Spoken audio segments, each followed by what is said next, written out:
leadership journey started with great power and very questionable wisdom. I was a class monitor. I had a badge, a notebook, and the authority to write names on the board. And honestly, I thought I was basically the CEO of the classroom. If someone talked, name on the board. If someone laughed, name on the board.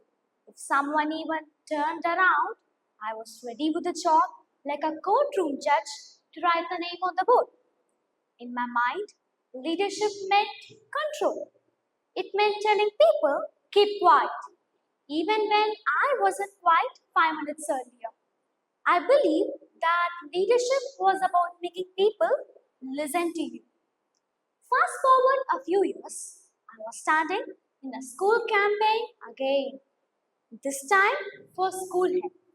No badge, no notebook, no board to write names. Just expectation. And that's when something unexpected happened. I noticed a few students looking at me, not cheering loudly, not campaigning, just quietly hoping that I would win. And suddenly I felt nervous because writing names is easy, carrying someone's hope is not. I realized that leadership is not about authority, it's about trust. Not about making people afraid of you, but making people believe in you.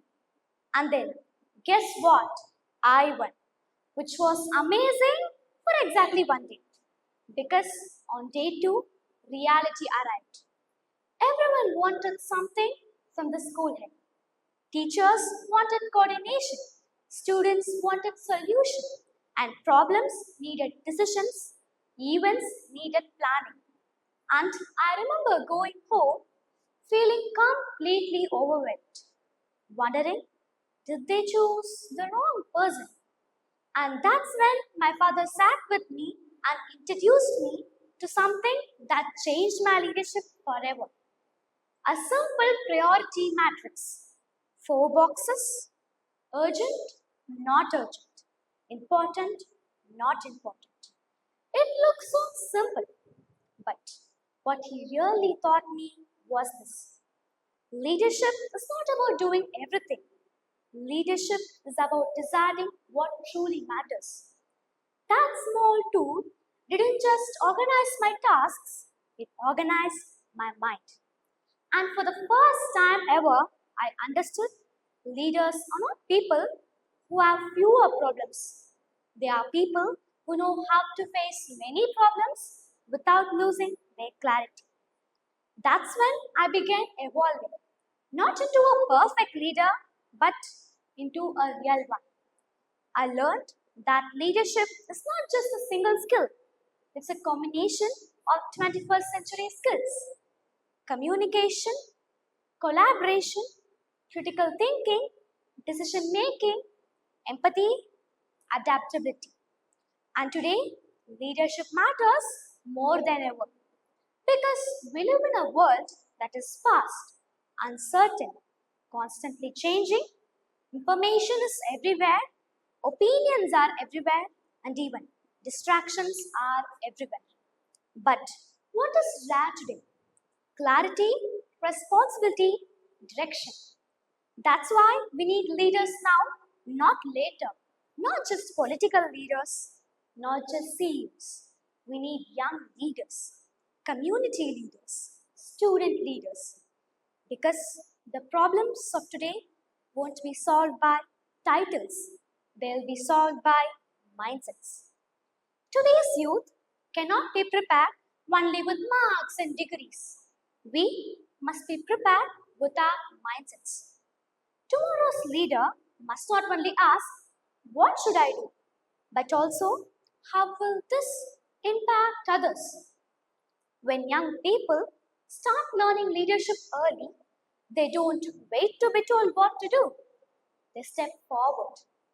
A youth who can make decisions becomes an adult who can shape policies. A student who learns empathy becomes a leader who builds unity. A child who learns responsibility becomes a citizen who will great nation. Great nations are not just built by great leaders, and leadership begins very young. We don't need to wait for the future to start leading. Leadership starts in classrooms, in homes, in friendships, and in everyday choices. It begins when youth stop asking, am I ready to lead? And start asking, how can I serve? Because when young minds are empowered with leadership, decision making, and compassion, they don't just imagine a better nation, they build it. So, how can you bring out the leader in you starting today? One takes more responsibility. Leadership grows through action, not intention. For example, if a teacher asks, who will organize notebooks? Don't wait, volunteer. Small actions train you for big responsibilities. 2. Prioritize. Busy is not productive. Clear is powerful. If you have a homework, a test tomorrow, and a game to play, a leader knows what comes first. Finish what matters the most, then enjoy the rest guilt free. 3. Listen deeply. People don't follow loud voices, they follow understanding hearts. If your friend is upset, don't interrupt with advice, just listen. When people feel hurt, they trust you more. 4. Choose discipline over mood. Leaders show up even if they don't feel like it. Sometimes they don't feel like studying or practicing. But discipline says do it anyway. And that's what builds confidence. 5. Serve first. Because leadership is not a spotlight, it's a service light. If your team wins and someone falls ill, a leader doesn't celebrate first, they help first. So, here's my message to every young person listening. Don't wait to be chosen, choose to be. Don't wait for a title, build your character. Don't wait for the future, lead in the present. Because the leader the world is waiting for might be sitting in this room right now. Thank you.